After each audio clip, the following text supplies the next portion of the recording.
Hello and welcome back to Dukascopy TV. I'm Monica Gibson and I'm joined in the studio by David Bicchetti from UNCTAD to discuss how labour income repression has repressed consumption and investment. David, thank you very much for coming in today. You're welcome. Now, David, if we talk about over the past 3 decades, labour income in the world economy has not been rising at a pace with the growth of world output. So why would you say this is the reason? Why would you say this is the situation, first of all? For many reasons that I would like to explain you actually. In fact, if we go back 3 decades ago, it's in the 80s, there is a change of policy stance in many countries, most of them developed countries, where the idea was to reduce the involvement of the government, to flexibilize the job market, and to repress wage growth, because the idea it was to be more competitive, to go for free market policies, and so that the economy could grow. There has been a perception that the government has been too much involved in the economy. So as we can see on the chart behind us, this started in the 80s in Anglo-Saxon countries, in the UK, but you start to see it at the aggregate level at the beginning of the 90s, where we can clearly see that the position of the government, who used to be traditionally a debtor position, was reduced to be more balanced, while the private sectors, who used to be a net provider of capital, started to go into borrowing, actually. But this, the connection with labor is that we have then an issue, in the sense that if it is profitable for a single firm to lower its wages, to become more competitive through cost reduction, at the aggregate level, this is not something that is sustainable for 2 reasons. Because when everybody does the same thing, you reduce the income inside the economy and also the potential demand, since since wage is a big part of the income for the middle class. And also you have the disaggregation problem. When everybody does the same thing, actually the economy starts shrinking. Now, it has been suggested, David, that one of the ways to offset these trends that we're discussing is to lower wages. Would you say this is a successful route to go down? No, I don't think that is a successful way to circumvent the growth, the economic problem that we have today. Because basically when we went for wage repression, we emerged with 2 different kinds of situation.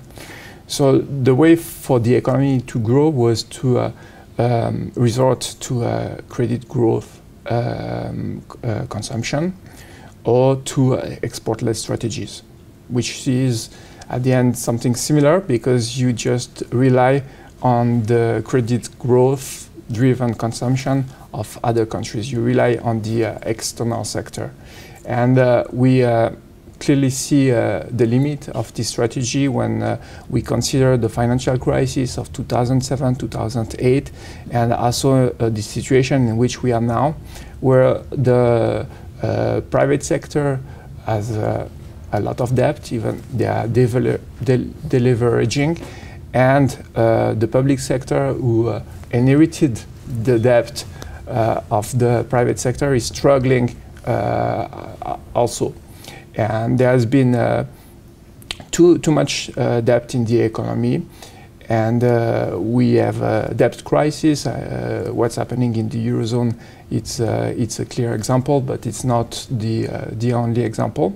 And at the same time, the countries that relied on exports, they are losing their market share, because there is no final demand in the countries that had a consumption boom that was fueled by credit. And this is exactly what I would like to illustrate with this slide, where in red it's the GDP growth, and in blue is the bank lending. So many countries had bank lending that was growing much faster than GDP, and this is obviously not something that is sustainable on the long term, and this is why we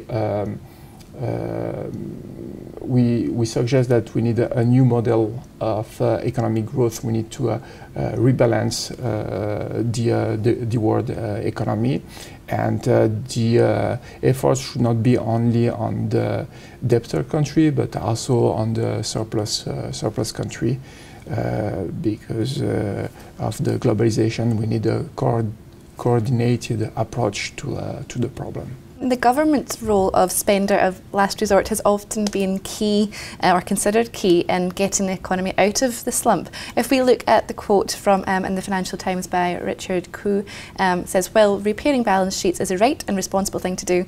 Everybody tries to do it at the same time. It's going to, cause some trouble." In his words, a deflationary spiral known as balance sheet recession. Now, he also goes on to discuss the fact that in order to grow, the private sector must replace the public sector as the provider of the final demand, something you touched on. Do you agree with this? Yes, I tend to agree with this. It's exactly the aggregation problem that we discussed earlier. When everybody is saving and nobody is spending, you have a contraction of your economy. You have a deflationary pressure that going on, and in the past, as if we come back on the first chart that I showed you, each time that the private sector was going into overborrowing, we had a financial crisis, a bank crisis, and we quickly see the public sector reacting, expanding his balance sheet, his spendings to have a counter-cyclical fiscal policy. The problem is that at the moment, in many countries, they have decided to go for austerity measures in a period where the private sector is also saving, is also refraining his spending. Investments are very low, capex extremely low, because there is no final demand. So there is no sense to invest, to become more productive, to expand your supply, because you don't have customer.